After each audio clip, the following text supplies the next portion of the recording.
dengan Furqan. Al-Fatihah.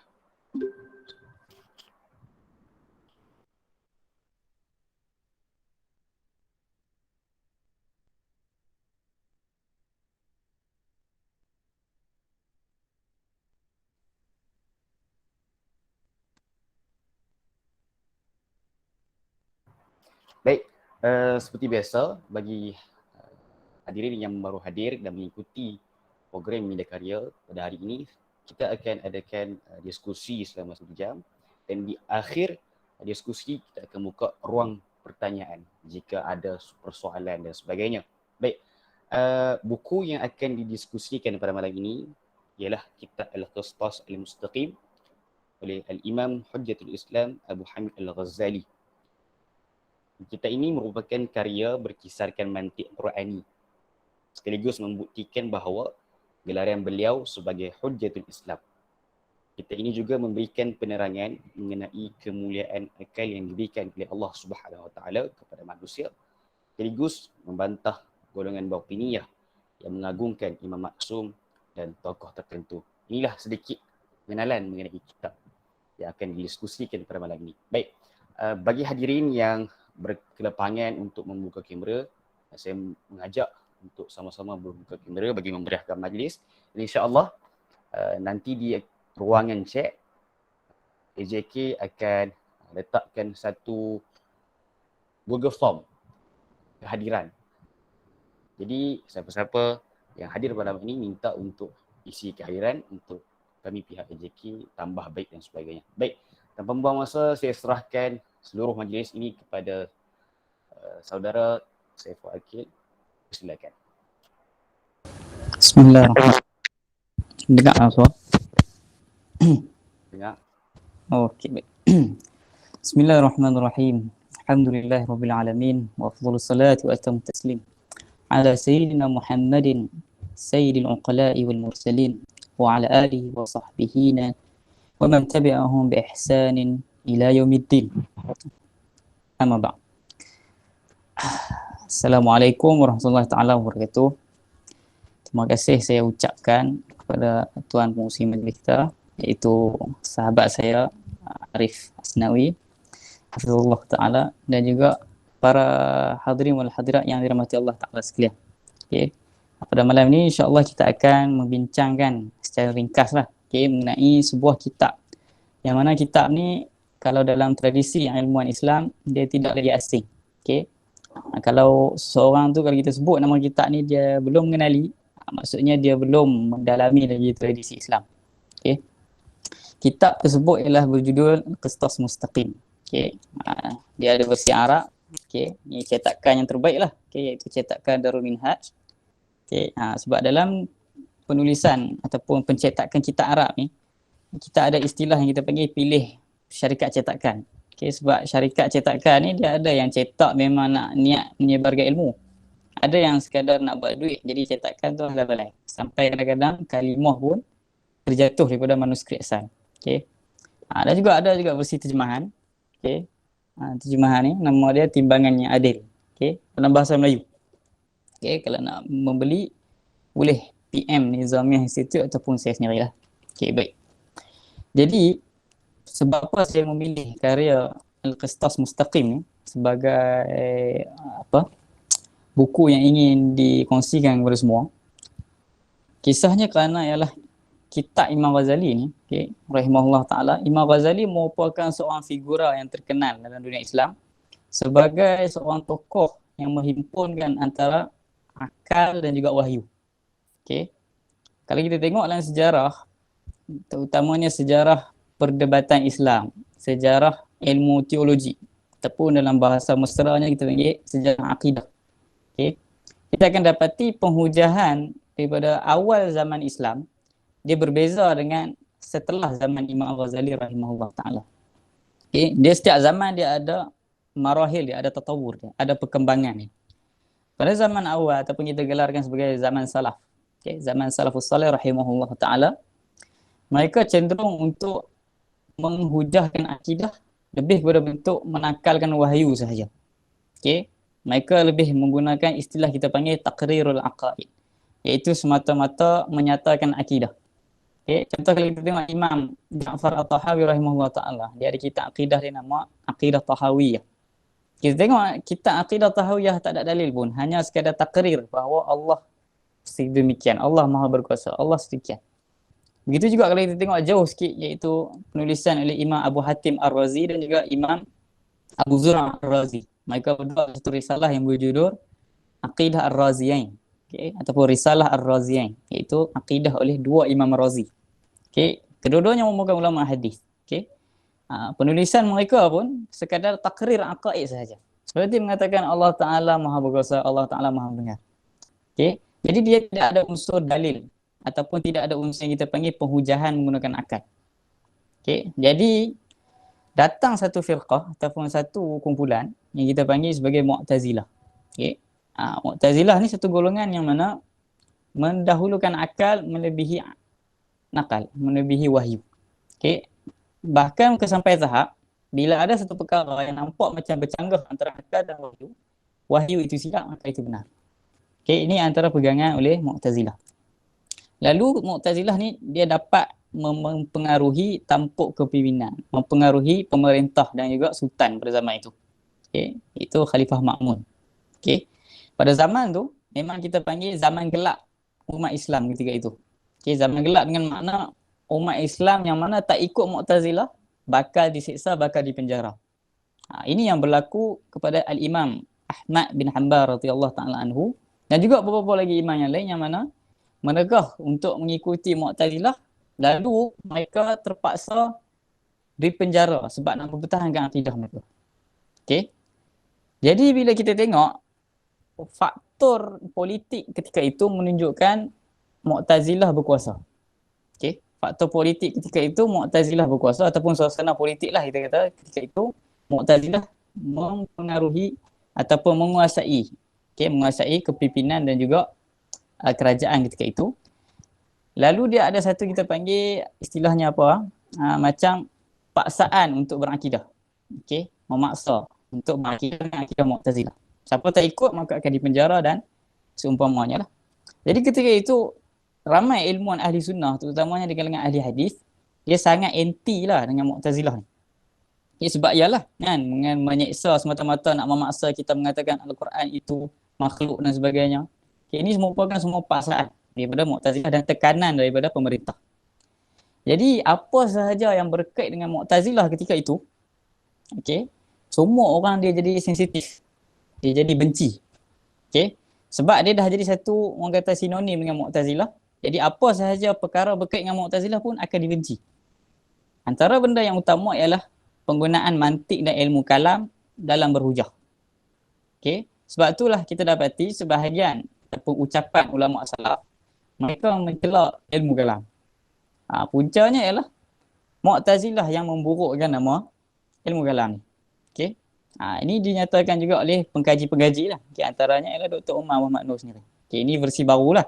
Ulama-ulama dulu pun dah bincang lama dah benda ni. Cuma kita nyatakan semula. Jadi datang seorang ulama nama Imam Abu Hasan Al-Asy'ari rahimahullah ta'ala. Beliau merupakan antara ulama terawal yang menghimpunkan, menghujahkan akal, menghujahkan akidah dengan menggunakan hujah akal, okay, dan juga menggunakan wahyu. Okay, kita sinergikan antara akal dan wahyu. Kemudian datang pula ulama-ulama setelah Imam Asy'ari dan lahirlah seorang ulama yang nama dia Hujjatul Islam Al-Ghazali rahimahullah ta'ala. Okay. Imam Ghazali ni ulama kurun kelima. Okay, ulama kurun kelima. Beliau merupakan seorang ulama yang mana dia bukan sekadar tokoh yang mengharmonikan antara akal dan nakal. Dan dia juga lah merupakan seorang ulama yang membersihkan ataupun membersihkan nama ilmu mantik dan ilmu kalam. Okay. Sebab ketika itu, walaupun orang kata Asy'ariyah ataupun penggunaan ilmu kalam ni dah mula meluas dan orang dah semakin menerima, cuma masih lagi lah ada yang tidak menerima. Okay. Jadi Imam Ghazali ni, rahimahullah ta'ala, dia ada satu kehendak nak menyuci nama ilmu akidah, nama ilmu kalam dan juga nama ilmu mantik. Okay. Sebab hatta zaman sekarang pun kalau kita sebut ilmu mantik, sebahagian menyangka ilmu mantik adalah ilmu falsafah. Dia jadi macam satu sinonim. Okay.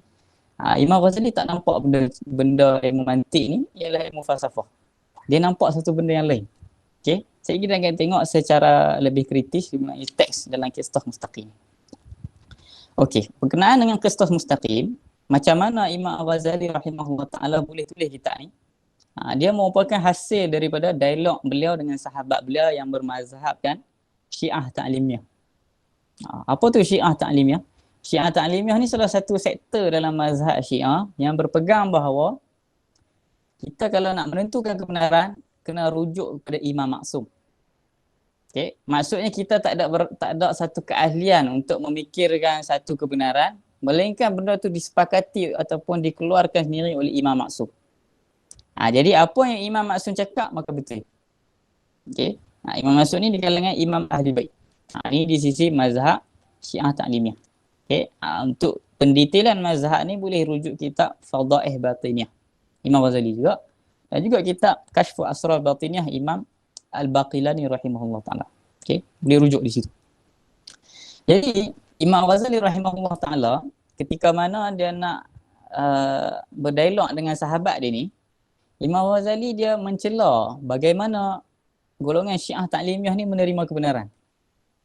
Okay? Kalian wahai Syiah Ta'limiyah menerima kebenaran dengan cara Imam Maksum. Maksudnya kena harap tokoh, kena harap individu.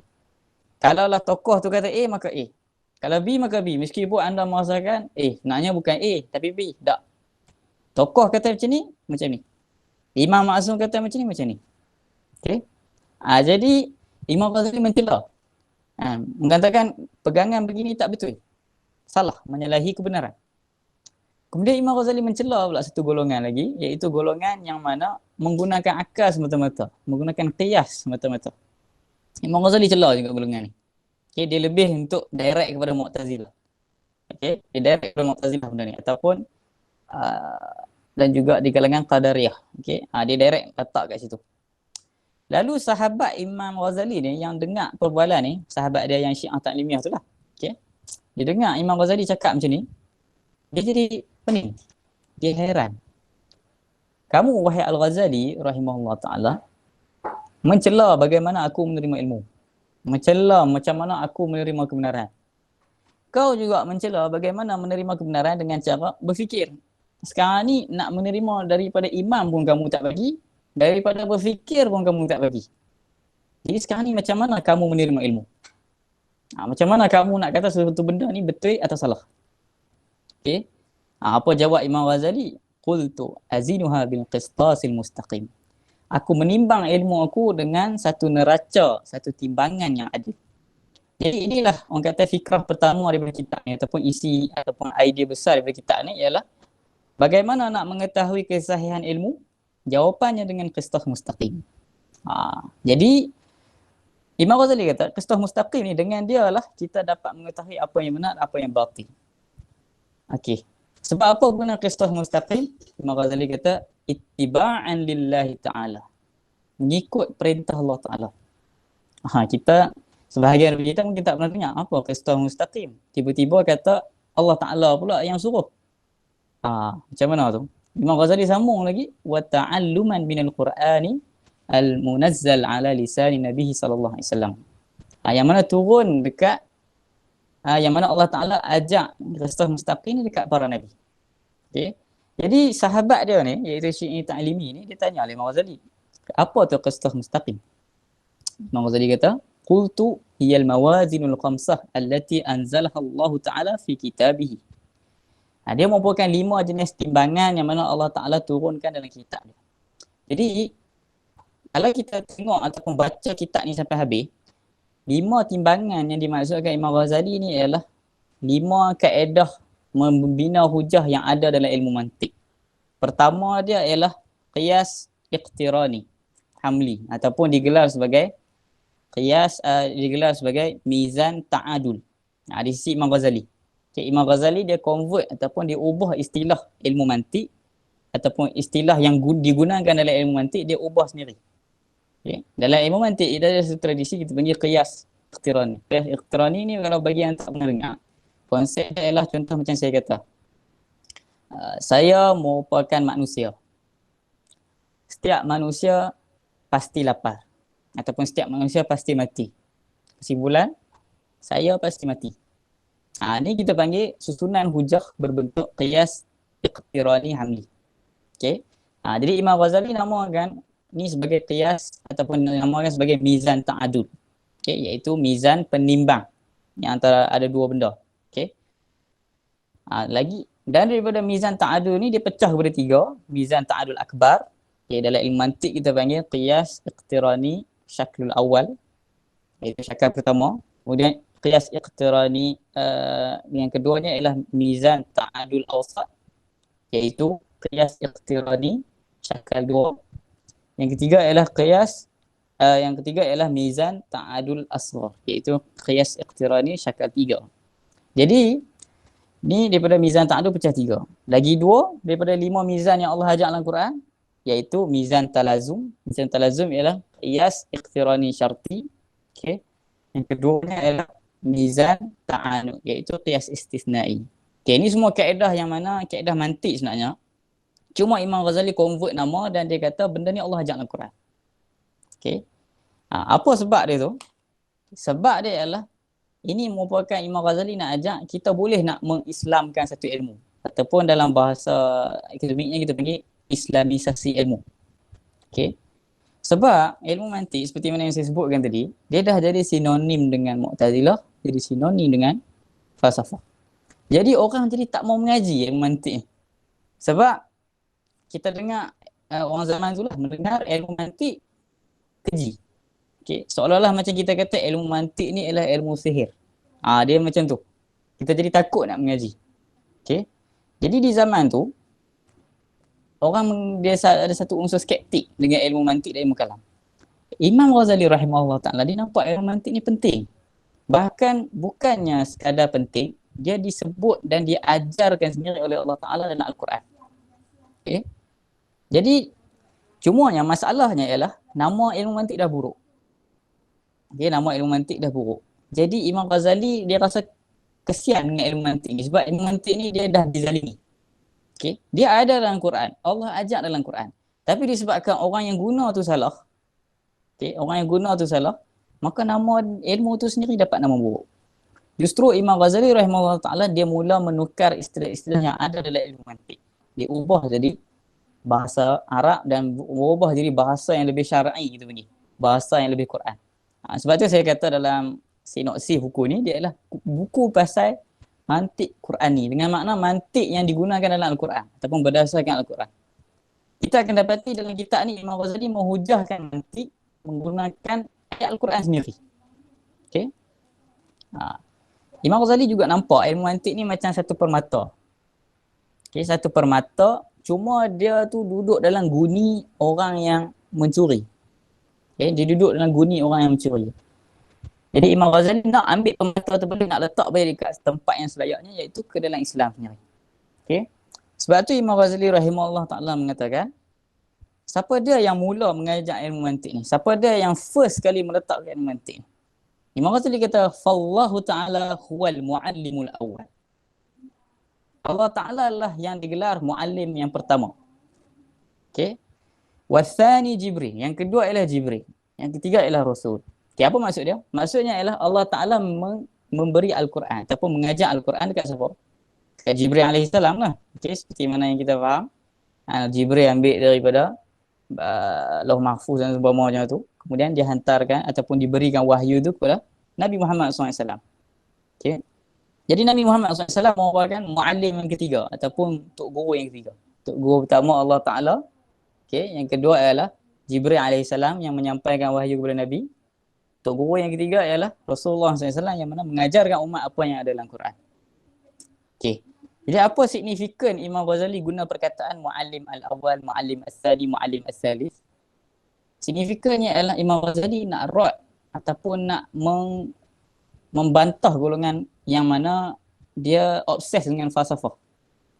Kalau dalam tradisi falsafah ataupun tradisi mantik qadim sekalipun, kalau sebut mu'allim awal, kita akan faham Aristotle. Okay, the first teacher orang panggil. Okay, mu'allim awal. Imam Ghazali tak mahu benda tu sebab bagi Imam Ghazali, geng-geng falsafah ni hatta Ibn Sina rahimahullah pun kafir. Okay, di sisi Imam Ghazali. Benda ni disebutkan oleh Imam Ghazali dan kitab Al-Munqidh min Ad-Dhalal. Jadi Imam Ghazali memang memerangi falsafah. Cuma beza Imam Ghazali dengan orang yang memerangi falsafah sekarang. Imam Ghazali dia memerangi falsafah dalam keadaan dia dah faham falsafah. Okey. Dia tulis satu kitab yang nama dia Maqasid al-Falasifah. Dia tulis dulu kitab Maqasid al-Falsafah. Baru dia tulis kitab kedua iaitu Tahafut Falasifah. Iaitu kitab yang membungkam golongan falsafah. Okey. Jadi berbalik kepada istilah muallim awal dalam ilmu mantik ataupun dalam ilmu falsafah, dia digelar untuk Aristotle. Imam Ghazali convert, tak, muallim awal bukan Aristotle. Muallim awal ialah Allah Ta'ala. Okey. Kemudiannya muallim tadi ialah Ibn Sina. Okey, Ibn Sina. Jadi di convert pula Ibn Sina jadi siapa? Jadi Jibril alaihissalam. Okey. Kemudian muallim salis tak ada lagi. Okey. Jadi Imam Ghazali convert jadi Rasulullah SAW. Nampak tak? Salah satu kaedah Imam Ghazali nak kata ilmu mantik ni penting. Okey. Ilmu mantik ni milik Islam, bukan milik falsafah, bukan milik Aristotle, bukan milik Sokrates. Okey. Bahkan ulama mantik yang lain pun yang tak ikut manhaj Ghazali sekalipun, mereka pun menyatakan benda yang sama. Okey. Bagi mereka sebenarnya istilah tak penting. Okey. Tak penting pun siapa tulis, yang penting isi tu. Okey. Selagi mana kamu gunakan benda ni dalam jalan yang benar, gunakan akal untuk memahami wahyu. Benda ni yang benda yang terpuji. Okey. Jadi itu poin yang kedua, iaitu islamisasi ilmu. Yang seterusnya yang ketiga, Imam Ghazali nak kata dalam kitab Qisas Mustaqim ni, kita dalam nak memahami kebenaran mesti menggunakan dua perkara, iaitu akal dan wahyu. Okey. Lepas tu Imam Ghazali kata, macam mana kita nak mengenali kebenaran? Macam mana kita nak, okey. Sahabat Imam Ghazali yang Syiah Taklimiyah tadi, dia tanya kepada Imam Ghazali. Okey. Fabima ta'rifu anna dhalikal mizana sadiqun aw kadhibun? Macam mana kamu nak tahu timbangan yang kamu guna, kaedah mantik yang kamu guna tu, okey, betul atau salah? Imam Ghazali jawab apa? Wa innama ta'limuhul Quran wa bayanu sidqi mawazinil Qur'ani ma'lumun min nafsil Quran. Jadi kat sini ada dua benda. Yang pertama ialah Al-Quran, yang ini simbolik kepada wahyu. Yang kedua ialah mawazin Quran. Mawazin Quran merujuk kepada qiyas mantik tadi. Jadi Imam Ghazali nak kata, kita kalau nak berinteraksi, nak memahami kebenaran, jangan faham guna wahyu sahaja. Okey? Jangan faham guna wahyu sahaja. Guna sekali akal. Guna sekali metodnya ulama ajak. Ulama Islam ajak. Okey? Sebab tu Imam Ghazali, dia kata dalam muqaddimah ataupun permulaan kitab Al-Iqtisad fil I'tiqad beliau. Okey? Kitab Al-Iqtisad fil I'tiqad beliau, iaitu kitab mengenai akidah. Okey? Imam Ghazali kata, akal ni, orang yang berakal, orang yang mana dia mempunyai kaedah akal, dia boleh berfikir dengan sistematik. Okay? Dia ni seperti orang yang celak. Orang yang ada mata yang elok lah. Okay, celak. Wahyu pula, dia seperti matahari yang menerangi. Okay? Seandainya dicabut matahari, function tak orang yang ada akal? Ada orang yang ada mata? Tak function. Dia jadi jalan dalam gelap. Okay? Mata ada tapi gelap. Okay? Bila mata ada tapi gelap, itu simbolik kepada orang yang mana dia ada kaedah akal, dia boleh berfikir, tapi dia tak guna wahyu. Ni Imam Ghazali nak arak sebab Imam Ghazali nak arak Mu'tazilah, okay, dan juga falsafah. Satu golongan lagi pula, okay, dia nak wahyu je. Okay, dia nak wahyu je. Dia tak mau akal. Golongan ni kita panggil Hasyawiyah. Okay, mereka nak wahyu saja. Akal tak mau guna. Okay. Jadi mereka menjurus kepada menjisimkan Allah Ta'ala. Okay. Seperti mengatakan Allah Ta'ala ada tubuh badan dan seumpamanya. Okay. Ta'ala Allah Ta'ala. Jadi mereka ni seperti apa? Seperti orang ada cahaya matahari. Matahari ada. Tapi mereka tak ada mata. Okay. Mereka buta. Jadi ulama' lain membuat satu ungkapan. Dia gelar macam ni lah. Al-aqlu bila syar'in ka'ainin bila nuri. Okay, akal tanpa syarak seperti mata tanpa cahaya. Wa syar'u bila ainin, wa syar'u bila aqlin kan nurin bila ainin. Ada wahyu tapi tak ada akal, seperti apa? Seperti orang yang buta yang ada cahaya. Okay, ya? Jadi perlu ada sinergi antara akal dan akal, antara wahyu dan akal. Jadi itu antara poin yang mana Imam Ghazali nak ajak. Kemudian seterusnya, antara poin besar ataupun idea besar dalam kitab ni ialah siapakah yang sebenarnya mencipta ataupun mencipta ataupun mengajarkan bagaimana nak berfikir. Okey. Kalau orang yang mana mengaji mantik, dia akan kata, oh penulis ilmu mantik ialah Aristotle. Okey. Imam Ghazali tak mau benda tu. Okey, sebab tu sahabat dia tanya, qultu wa hal ta'lamu wadi'al mizan fil asli? Man huwa? Wa huwa al-wadi'ul awwal alladhi minhu yu'lamu hadha al-wazn. Okey. Sahabat Imam Ghazali tanya, sekarang hang tahu tak siapa dia yang ajak mizan ni? Siapa dia yang first tolong susun macam mana nak berfikir ni? Apa jawab Imam Ghazali? Fayakunu wadi'uhu huwa Allah Ta'ala. Allah Ta'ala yang sebenarnya ajak benda ni. Okay. Wa mu'allimuhu Jibril yang ajak, yang tolong sampaikan daripada Allah kepada manusia, kepada anbiya lah, okay, lebih khususnya ialah Sayyidina Jibril AS, sebab Jibril yang menyampaikan wahyu. Okey, sekarang siapa yang guna kaedah-kaedah berfikir? Imam Ghazali kata, wa musta'miluhu al-khalilu wa Muhammadun wa sa'iru anbiya sallallahu alaihi wasallam. Iaitu pertama Al-Khalil. Al-Khalil merujuk kepada Nabi Ibrahim alaihi salam. Okey, sebentar lagi kita akan tengok Imam Ghazali menunjukkan bagaimana Nabi Ibrahim alaihi salam menggunakan hujah akal dalam membantah membantah Namrud. Okey, membantah Namrud. Kemudian Nabi Muhammad SAW juga menggunakan hujah akal. Okey. Antaranya ialah seperti mana yang direkodkan dalam tafsir Ibn Kathir. Ketika mana tafsir kepada ayat ke 80 berapa yang saya tak apa ingat dalam surah Ali Imran. Okay, ketika itu ada rombongan Kristian, ada rombongan Nasrani daripada Najran yang datang nak berdebat dengan Rasulullah SAW dengan bahasa yang kasar. Okay, mereka nak berdebat dengan Rasulullah, mereka nak mengatakan sebenarnya Isa anak Allah. Okay. Rasulullah tanya balik. Okay, Rasulullah tanya balik. Nabi Isa makan tak? Okay, Nabi Isa makan tak? Makan dan minum tak? Makan, minum dan juga berhadas tak? Maka jawab ya. Lepas tu dia tanya, Allah Ta'ala makan dan minum tak? Tak pun. Dia akui. Okay? Dia akui bahawa Allah Ta'ala tak makan tak minum. Nabi Isa AS makan dan minum. Dia tanya lagi, Nabi Isa mati tak? Wafat tak? Dia pun jawab ya. Adakah Allah mati? Dia jawab tidak. Jadi ketika itu bila ada beberapa lagi lah pertanyaan yang Rasulullah tanya dan semua terkedu. Okay? Sebab apa hujah yang Rasulullah bawa tu sampai boleh terkedu, punca dia adalah kita kalau nak mengatakan satu benda ni anak kepada satu haiwan, satu spesies. Ciri-ciri utama seorang anak dan ayah, dia mesti ada persamaan. Dia mesti sama. Sebab apa kita boleh tengok anak kucing yang kecil, kita tahu dia tu anak kucing. Kenapa kita tak kata dia tu anak anjing? Sebab kita tengok dia tak sama dengan anjing. Rupa paras tak sama dengan anjing. Okay? Kita tengok anak-anak kambing. Sebab apa kita tak kata dia anak lembu? Sedangkan rupa paras lebih kurang dan sebagainya. Ada sebab kita faham. Lembu tu macam mana? Kambing macam mana? Dan anak pasti sama dengan ayah ataupun bapa. Jadi Rasulullah SAW nak menunjukkan bahawa kita kena faham Nabi Isa AS tak sama dengan Allah Ta'ala. Baik sebut bagaimana Allah Ta'ala, yang ini bagaimana sifat Allah Ta'ala lah. Sifat Allah Ta'ala, apa sifat Allah Ta'ala. Kemudian sebutkan pula sifat-sifat Nabi Isa AS. Sama ke tak? Jawapan dia tak sama. Bila tak sama, maka ternafilah ketuhanan ataupun ternafilah ketuhanan bagi Isa dan juga Isa tu anak Allah. Ternafi benda ni.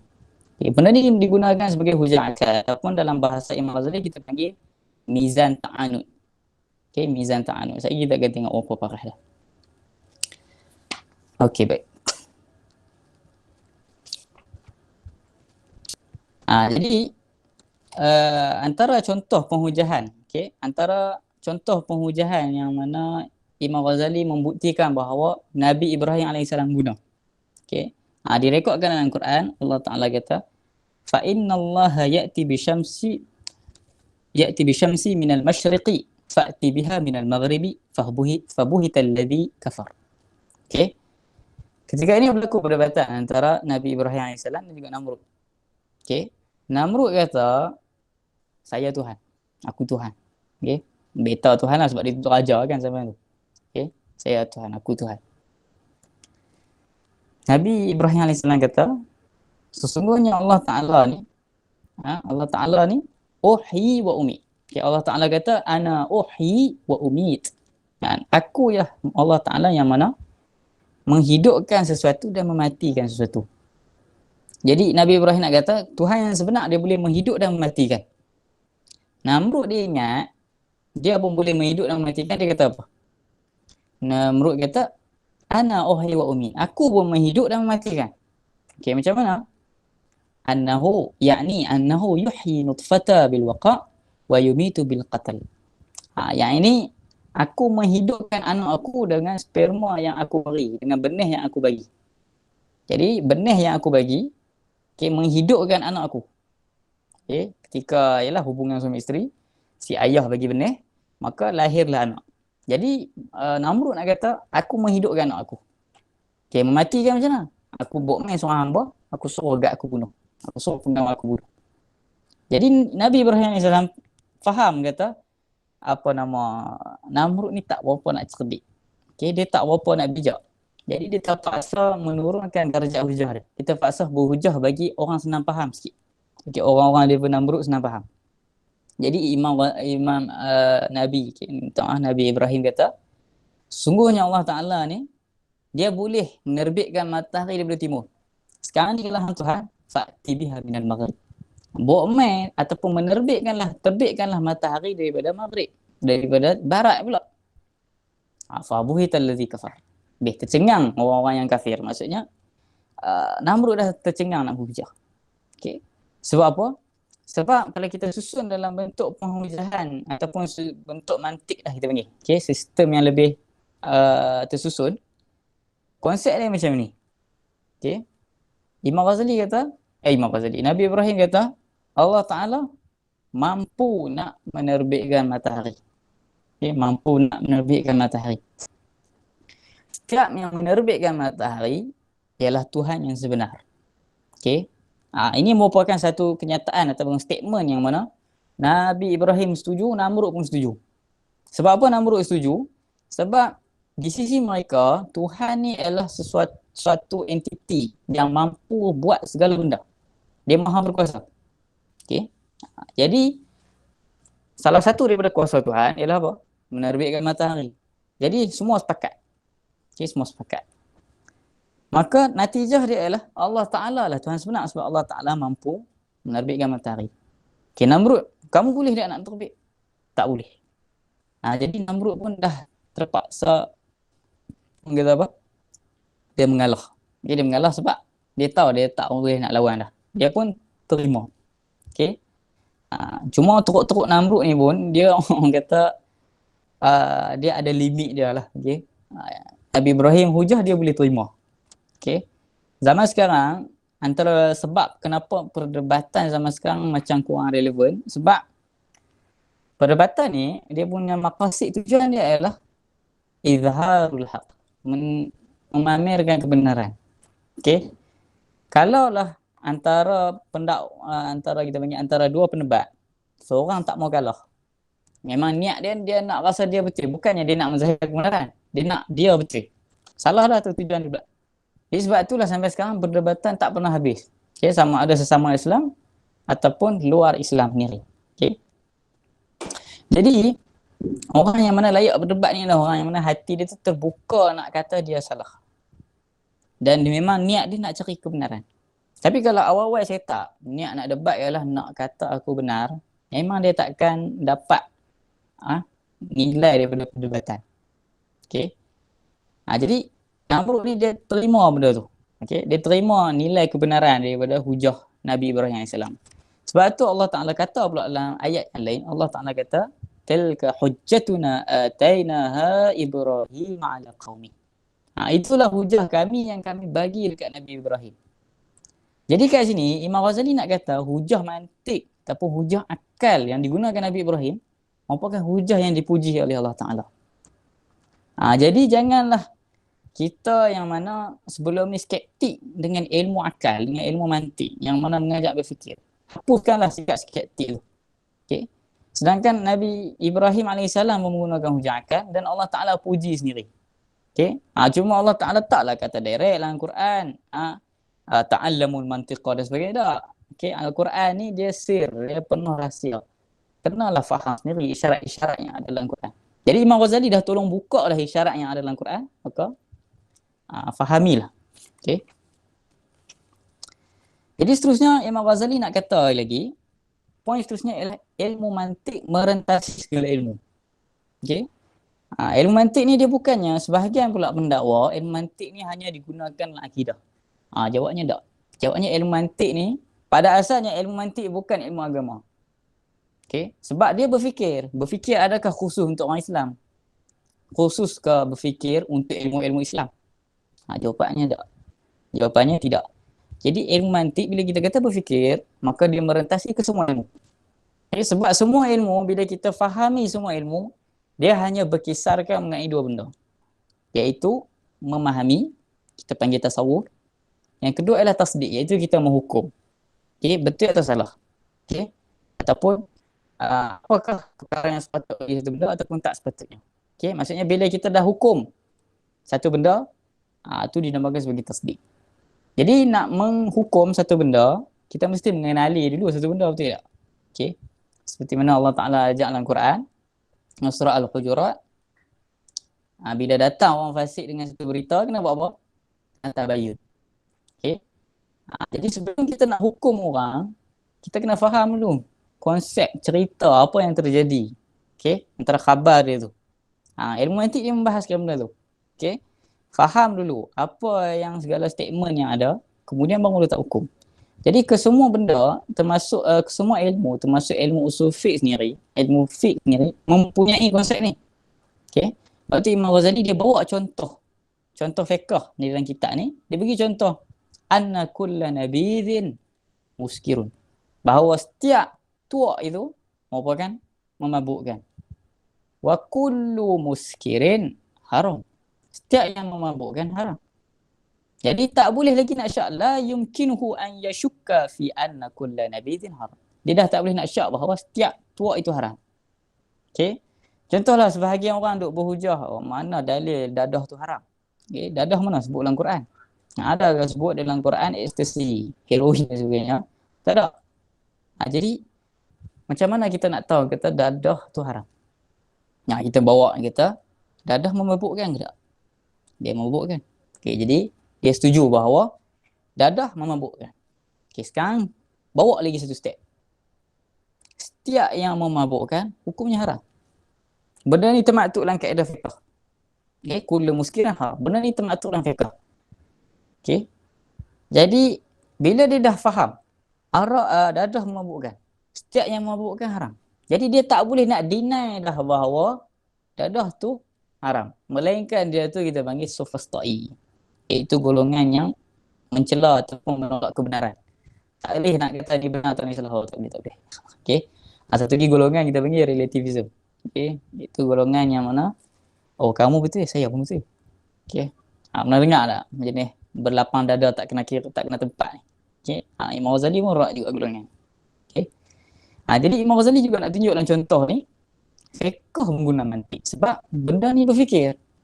Okey. Berfikir tak khusus dalam satu ilmu. Okay, sebab itu dalam ayat yang seterusnya nanti dalam beberapa petikan, sahabat Imam Ghazali tanya, sekarang ni mantik ni ataupun mawazin Quran ni yang hang sebut ni, mizan ataupun timbangan yang disebutkan dalam Quran ni, kamu boleh guna untuk syarak. Tapi macam mana kamu nak mengetahui ilmu bukan syarak ni? Imam Ghazali kata apa? Hai hatha. Jauh sekali. Tak ada pun aku kata ilmu mantik ataupun ilmu mawazin Quran ni hanya untuk ilmu agama tak. Bahkan ilmu hisab, matematik, ilmu tib, doktor ataupun kita panggil perubatan sekali pun, kita menggunakan kaedah akal. Okey. Dalam matematik, okey, kita nampak tradisi mantik ada dalam matematik. Okey.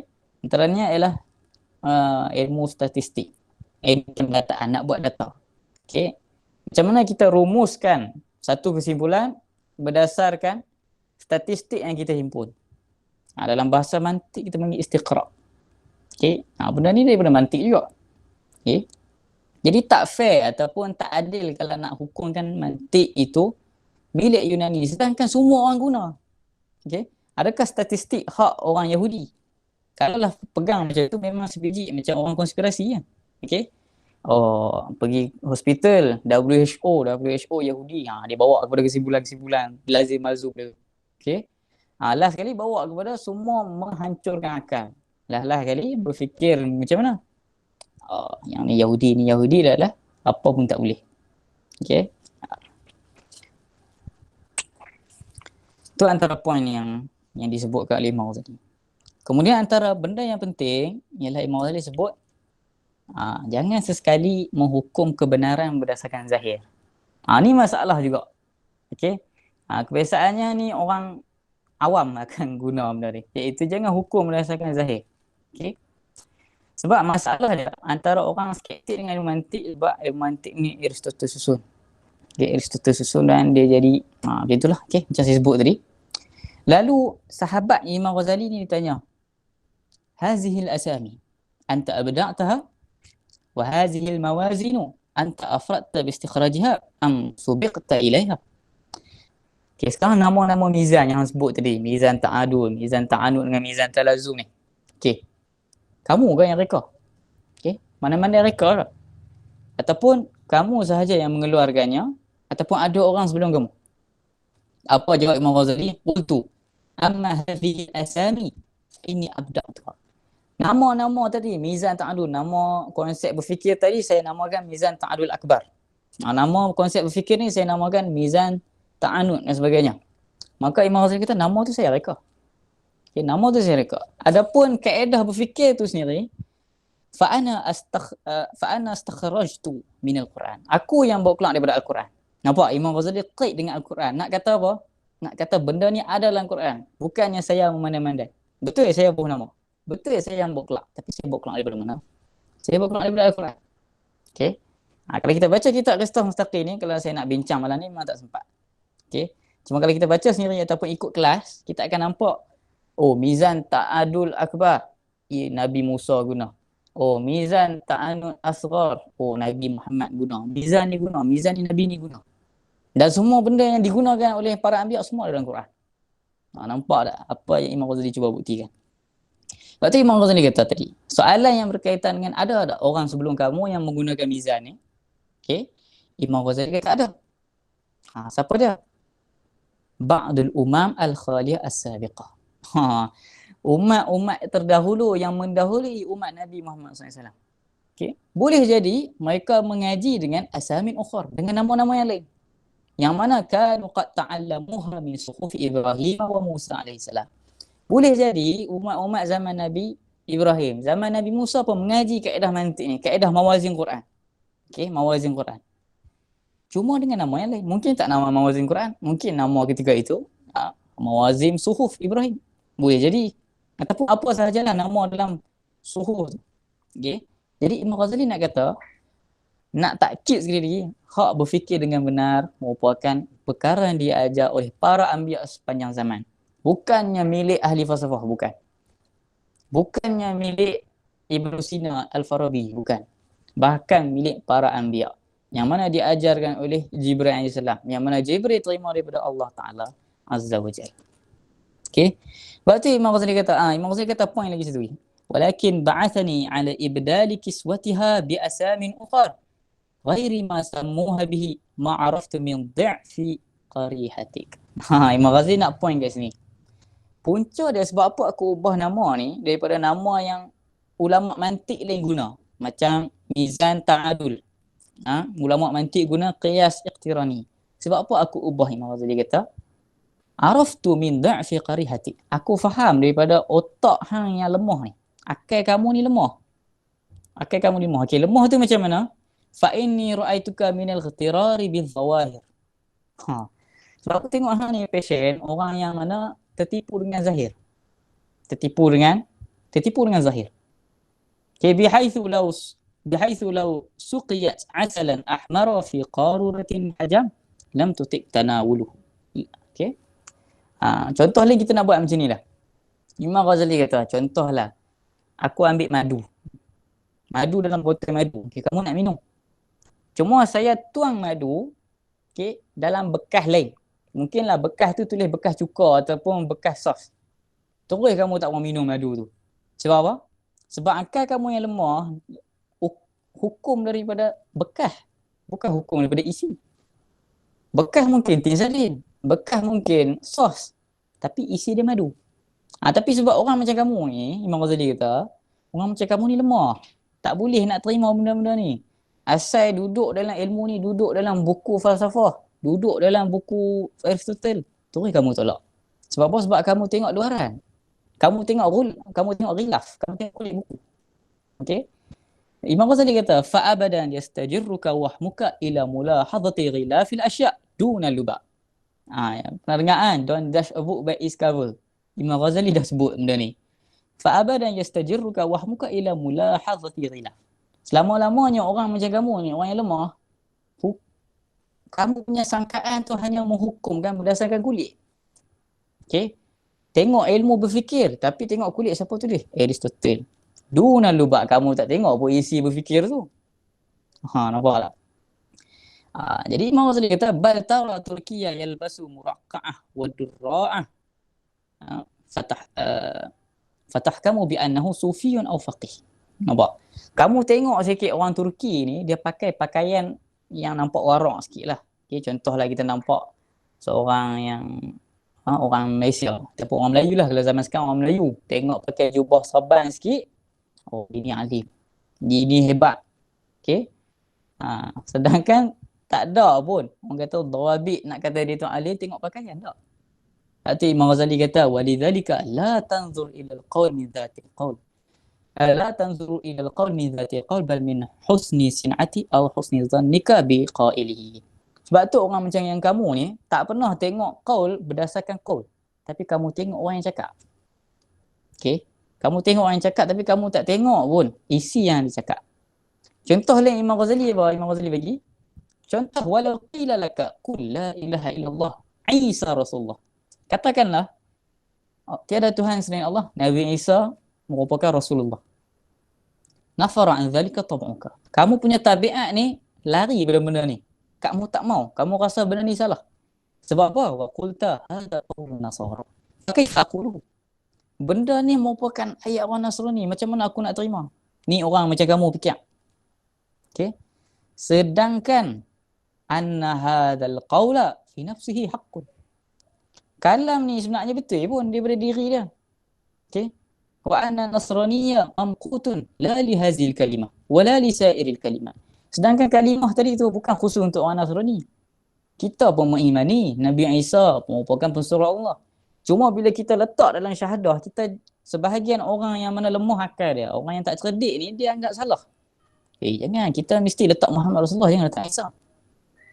Tak ada pun kita kata kita kena ubah syahadah. Tak ada siapa kata ubah syahadah. Just kita kata, berani tak cakap la ilaha illallah Isa Rasulullah. Orang macam kamu yang lemah takkan mampu bercakap sebab kamu rasa benda ni milik orang Nasrani. Okay? Sedangkan benda tu bukan milik Nasrani. Tapi apa yang milik Nasrani? Bal li kalimataini faqat. Tapi dua kalimah ni baru milik Nasrani. Apa dia? Ihdahuma qauluhu Muhammadun laisa Rasulullah. Wa thaniyatu qauluhu Allahu thalithu thalatha. Ni baru milik Nasrani, iaitu Muhammad bukan Rasulullah dan Allah Ta'ala merupakan tiga dalam satu. Yang ni baru salah. Yang ni baru Nasrani. Adapun yang tadi, Nasrani ke? Tak. Okay. Sebab tu Imam Ghazali kata dalam kitab Al-Munqidh min Dalal. Okay. Kitab Al-Munqidh min Dalal. Saya tak baca style orang kata muka surat sebab saya ambil beberapa point. Jadi untuk muka surat tu saya tak pastilah muka surat apa. Cuma mungkin boleh tengok Allah Alam lah, saya tak tengok sangat bab dia. Okay. Sebab saya tengok naskah Arab. Minta maaf. Okay, baik. Jadi Imam Ghazali kata dalam kitab Al-Munqidh min Dalal. Okay, satu kitab beliau lagi, dia kata orang macam ni, okay, fa'abadan ya'riful haqqa birijal. Mereka selama-lamanya mengenali kebenaran tu bukan dengan bukan dengan kebenaran, tapi mereka mengenali kebenaran dengan tokoh, ikut orang. Okey, mereka ni lemah. Mereka tengok zahir sahaja. Okey. Seperti Imam Ghazali kata, falamma ra'aituka wa ra'aitu rufaqa'aka min ahli ta'limi du'afa'al unqul la yakhda'uhum illa zahir. Nazaltu ila hatika. Bila aku tengok orang macam kamu ni daripada geng mazhab Syiah Ta'limiyah ni, orang yang mana tertipu dengan zahir. Jadi aku pun ubahlah zahir ilmu mantik, aku ubah dengan nama Islam. Kemungkinan kalau Imam Ghazali kata, saya nak ajak kepada kamu 5 jenis qiyas. Iqtirani, syarti dan sebagainya. Boleh jadi ahli taklim yang tak cerdik ni, tak mau aku dengar benda ni falsafah. Tolak tepi. Aristotle sesat dan sebagainya. Kalau ada virus macam ni, ketahuilah bahawa tu virus mazhab ta'limiyah. Okey, mazhab Syiah Ta'limiyah. Okey. Itu antara bab yang penting lah. Okey. Kemudian ada banyak lagi perkara yang penting, cuma antara poin yang saya nak sebut kat sini ialah falasi ataupun mughalatah dalam bahasa mantik atau mengenai falasi merupakan cara berfikir syaitan. Okey. Bila kita tak faham kaedah berfikir, bila kita tak mengaji kaedah berfikir, peluang kita nak berfikir dengan kaedah berfikir syaitan, yang ini falasi lah. Okey, kesilapan berfikir sangat tinggi. Okey. Sebab tu penting nak faham kaedah berfikir. Antara sebab orang tertipu dengan falasi ni sebab dia tak mengaji ilmu mantik dan dia tak faham logik. Okey. Contoh macam golongan animisme lah. Okey, animisme. Mereka menganggap bahawa matahari ialah Tuhan sebab apa? Sebab matahari ni besar. Matahari ni duduk atas. Matahari ni nampak macam ada power. Jadi dia buat satu kaedah macam ni lah. Okey. Anna syamsa ilahun. Bahawa matahari ialah buat macam ni lah. Kaedah asal dia macam ni. Annal ilaha akbar. Di sisi mereka ataupun semua orang, Tuhan ni dia mesti maha besar. Okey. Dengan makna kebesaran dia tu lah. Okay? Dengan makna darjat dia tu besar. Tinggi. Okey. Kemudian dia tengok pula. Wa syamsu akbar minal kawakib.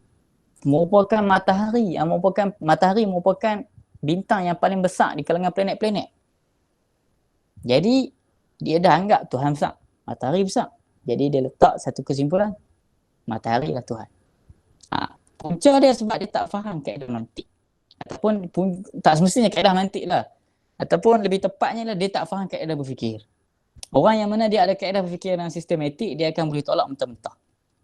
Dia boleh kata, kamu punya penakulan tu tak ada beza dengan orang yang berkata putih ialah warna, hitam ialah warna. Kesimpulannya hitam ialah putih. Adakah betul? Jawapannya tak. Okey. Jadi macam mana kita nak detect kesalahan qiyas dan sebagainya ni?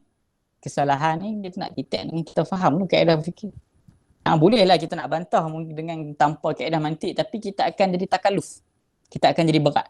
Kita akan terpaksa reka satu istilah, buat contoh yang berat-berat, contoh yang pijuh sampai kadang-kadang tak faham. Tapi bila kita faham ilmu mantik, nak bantah tadi mudah je. Buat main contoh warna tadi. Okay?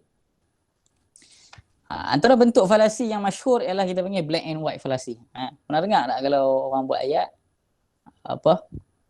Either you with us or against us. Sama ada kamu ni duduk dengan kami atau lawan kami.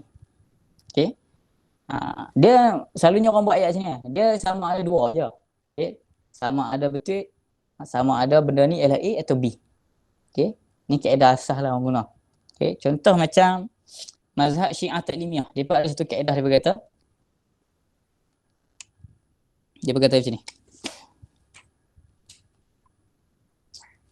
Kebenaran ni, okey, dia satu.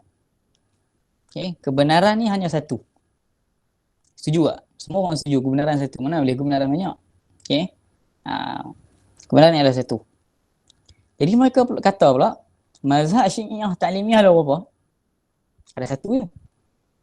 Jadi dia buat mazhab Ta'limiyah ialah benar. Okay. Ni contoh yang tadi. Okay. Ni contoh yang tadi. Okey, sekarang ni contoh yang kita nak panggil black and white falasi tu macam mana? Contoh macam kita kata, umat sekarang ni sama ada memahami akidah dengan mazhab Ta'limiyah ataupun dengan selain mazhab Ta'limiyah. Okey. Jadi sekarang ni kita tengok selain taklimiah. Dia bagi contoh Nasrani. Nasrani selain taklimiah tak? Ya, selain taklimiah. Maka, maka dia kata apa? Dia kata Nasrani salah. Jadi yang betul ialah taklimiah. Dia himpunkan benda yang sebenarnya keberangkalian dia tu ada banyak lagi, tapi dia buat jadi 2 saja ataupun 3 saja. Lalu dia batalkan satu, dia isbat satu. Contoh macam ni lah dia kata. Apa, kalau kita tengok contoh politik lah, politik yang binary kan. Dia semua ada 2 je, kamu sokong apa parti A atau parti B. Sedangkan ada aja satu pilihan lagi, iaitu parti C ataupun tak ada parti, tapi dia bagi kita terperangkap dalam 2 pilihan. Kalau dalam bahasa mantik kita panggil dia cuba nak menghadkan qismah aqliyah. Dia cuba nak menipu qismah aqliyah. Sepatutnya satu benda ni A atau B. Sepatutnya satu benda ni A, B atau C. Tapi dia hadkan kepada 2. Dia cuba nak menipu. Dia nak cuba nak menipu. Benda ni sangat terjadi dalam mazhab ta'limiyah. Contoh mazhab ta'limiyah diguna macam mana? Innal haqqa imma an yu'rafa bil ra'yil mahdhi atau bi ta'limil mahdhi. Dia bagi 2 ni je. Kebenaran ni sama ada kamu memperoleh melalui akal ataupun dengan imam maksum. Nak pilih mana? Nak pilih duduk dengan ulama ataupun nak guna akal. Dia buat ayat macam tu. Mestilah tak mau duduk dengan akal sahaja, mesti nak duduk dengan ulama. Maka jawapan dia adalah ulama. Nampak tak dia hadkan. Sedangkan ada lagi satu pilihan, iaitu duduk dengan Al-Quran dan ulama. Boleh je. Ulama tu pula tak semestinya ulama Syiah Ta'limiyah. Asalkan ulama yang amalkan Quran. Nampak tak Imam Ghazali nak ajak? Orang yang mana berfikir dengan kesilapan berfikir, dengan falasi ni adalah orang yang terjumus dalam pemikiran syaitan. Kemudian poin yang banyak lagi sebenarnya, cuma yang terakhir saya nak sebutkan kat sini ialah Allahumma salli ala Muhammad. Imam Ghazali dia nak ajak kepada kita, jangan sesekali utamakan akal, wahyu duduk belakang. Maksudnya jangan sesekali menjadikan akal sebagai dasar, wahyu sebagai tabi', sebagai yang mengikuti. Sedangkan sepatutnya macam mana? Sepatutnya ialah kita menjadikan wahyu sebagai dasar, akal sebagai menyokong. Sebab tu kita tengok dalam ulama kitab-kitab akidah, ulama akan buat main dalil akal dan dalil nakal. Duduk sekali. Antara punca sebab apa sebahagian ulama dia utamakan dalil akal, sebab akal ni sangat mulia. Sangat mulia sebab Allah Ta'ala dia bezakan manusia dengan makhluk lain dengan akal. Dengan akal. Dan sebab dengan akal lah kita boleh menerima taklif. Orang gila boleh taklif tak? Tak tak. Sebabkan akal lah kita mukallaf. Dengan sebab akal lah kita ada taklif, dan sebab akal lah kita jadi khalifah di bumi Allah Ta'ala. Jadi Imam Ghazali kata, bila kita dah ada akal, jangan kita guna akal saja, guna syarak sekali sebagai panduan. Dan juga cara berfikir lah. Ada akal saja tapi tak tahu cara berfikir, tak guna juga. Seperti macam orang yang ada pensel. Dia ada pensel, tapi dia tak tahu nak boleh guna tak berguna. Macam itulah orang yang ada akal. Kalau tak tahu cara berfikir, tak berguna pun ada akal. Berarti Imam Ghazali kata, iyyakum an taj'alul ma'qula aslan wal manqula tabi'an wa radifa. Ini juga nak membantah golongan yang mengatakan Asy'ariyah yang mengutamakan akal. Jawapannya tak. Cuma dalam nak mengisbat mukjizat, nak mengisbat kebenaran wahyu, kita guna akal lah. Macam mana kita nak kata Al-Quran itu benar? Mesti kita guna hujah akal. Sebab kalau kita kata Al-Quran itu benar, contohlah saya kata Al-Quran ini benar sebab Al-Quran kata Al-Quran benar, dia akan jadi daur, pusingan. Contoh Hindu tanya kita, sebab apa kamu kata Al-Quran benar? Sebab Allah kata benar. Kat mana Allah kata benar? Dalam Quran. Jadi kesahihan kebenaran Al-Quran tu dia tergantung, berpusing-pusing.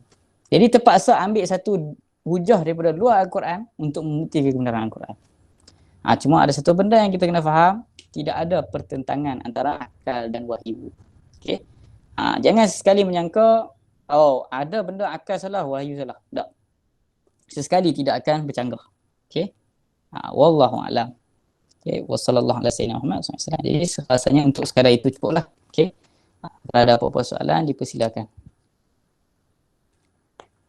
Baik, terima kasih kepada saudara Saiful Akil atas pujahan diskusi kitab yang sangat mantap lah. Baik, seterusnya saya buka ruang untuk para hadirin untuk bertanyakan soalan. Bagi yang berada di link mic yang kedua, boleh tulis di ruangan chat dan akan disampaikanlah oleh AJK ke sini. Silakan.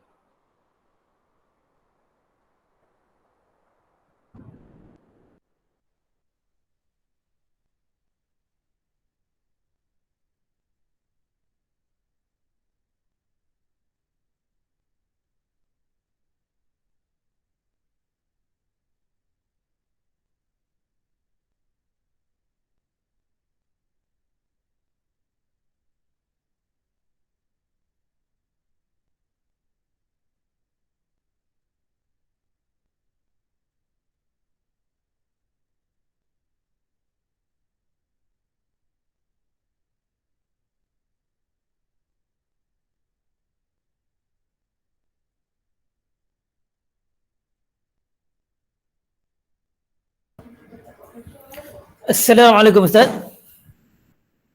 Assalamualaikum Ustaz. Ahlan. Ya, ni yang Imam Ghazali dicerita tentang macam mana cara nak berhujah dengan apa lebih pada Syiah lah kan. Ya Ustaz. Kalau macam yang banyak pakai zahir ayat Quran ni, kita kata hasyawiyah lah. Macam mana kita nak berhujah pakai kaedah mizanul apa? Pakai mizan Imam Ghazali ni lah. Macam mana? Okey, baik. Berkenaan dengan golongan hasyawiyah, okey. Perkara ni dia disebutkan oleh Imam Ghazali dengan lebih detail dalam kitab Al-Iqtisad fil I'tiqad. Okey, dalam kitab Al-Iqtisad fil I'tiqad. Kalau kita nak guna mizan yang Imam Ghazali ajar ni boleh saja. Okey, contoh macam kita kata golongan yang memegang zahir lah. Okey, contoh macam dia kata Allah Ta'ala ada tangan seperti mana tangan kita. Okey, ada daging dan sebagainya. Contoh lagi kita kata lillahi yadun. Okey, contoh lagi kita kata lillahi yadun. Allah Ta'ala mempunyai tangan. Wa kullu man lahu yadun murakkabun minal a'dha. Okey. Setiap yang mana ada tangan dia terbina ataupun murakkab tersusun daripada anggota badan lah, ataupun ada susunan lah kita kata. Murakkab daripada ajza, daripada a'dha. Okey, natijah dia Allah murakkab minal a'dha wal ajza. Natijah dia ialah nanti Allah Ta'ala ni bersusun daripada juzuk-juzuk badan. Okey. Sekarang ni Allah Ta'ala kata dalam Quran, laisa kamitslihi syai' wa huwas samiul basir. Itu satu. Kemudiannya Allah kata lagi, qul huwallahu ahad, Allahus samad, lam yalid wa lam yulad. Nampak? Sir dalam surah Al-Ikhlas ialah lam yalid wa lam yulad. Iaitu Allah ni tak lahir dan tak melahirkan. Okey, tak dilahir dan tak melahirkan. Membuktikan bahawa tidak ada satu makhluk pun yang sama dengan Allah. Sebab yang sama mesti dilahirkan. Ataupun mesti daripada spesies yang sama. Tapi Allah Ta'ala dia terpisah daripada mana-mana spesies. Sebab Allah Ta'ala bukan spesies, dia bukan makhluk. Jadi menggunakan dalil laisa kamitslihi syai'. Menggunakan dalil dalam surah Al-Ikhlas. Adakah natijah tadi iaitu Allah terbina ataupun tersusun daripada anatomi badan, anggota badan? Adakah bertepatan? Jawabannya tidak. Sebab Allah Ta'ala dah jawab laisa kamitslihi syai'. Allah tak sama dengan siapa-siapa. Sedangkan syai' ada dalam syai' itu ialah siapa? Manusia yang murakkab minan a'dha'i wal ajza'. Okey. Jadi menggunakan mizan ta'adul akbar kita guna yang tadi, maka kita telah membantah dengan hasyawiyah yang memegang zahir. Ya, wallahu a'lam. Faham jawablah. Cuma ustaz, insya-Allah ustaz lebih memahamilah. Okey.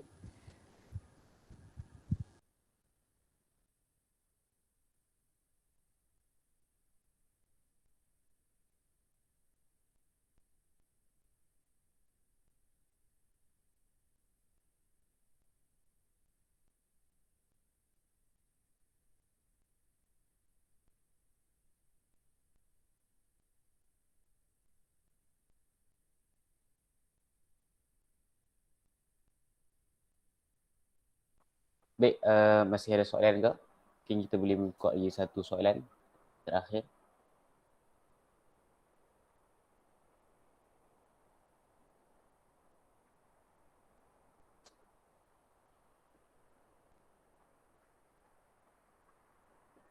Baik, saya ambil maklum sebagai tak ada soalan lah. Terima kasih semua sekali lagi. Kami daripada pihak Wasif, Wacana Suara Fik mengucapkan terima kasih kepada semua yang hadir.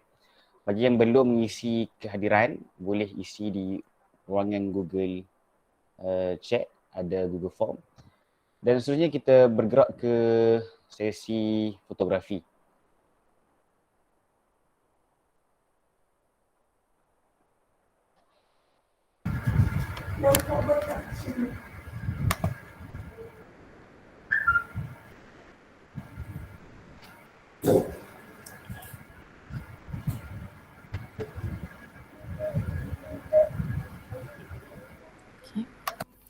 Okay, jadi insyaAllah kita akan buat sesi fotografi sebentar saja lagi. Jadinya saya akan berikan masa untuk para hadirin semua siap sedia untuk buka kamera untuk kita lanjutkan sesi fotografi kita untuk malam ni.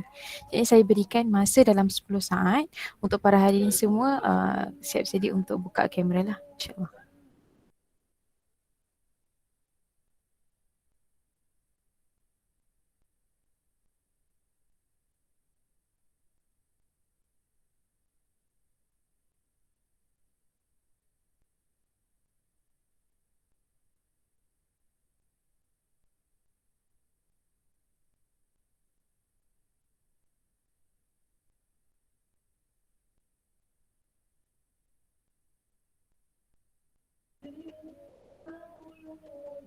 Okay, jadi insyaAllah kita akan teruskan sesi fotografi kita pada malam ini. Okay, saya akan kira 1, 2, 3. Right. Sekali lagi. 1, 2, 3.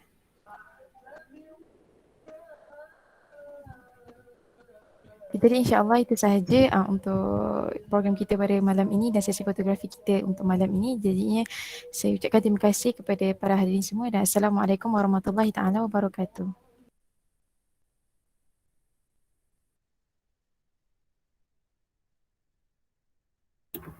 Terima kasih Ustaz.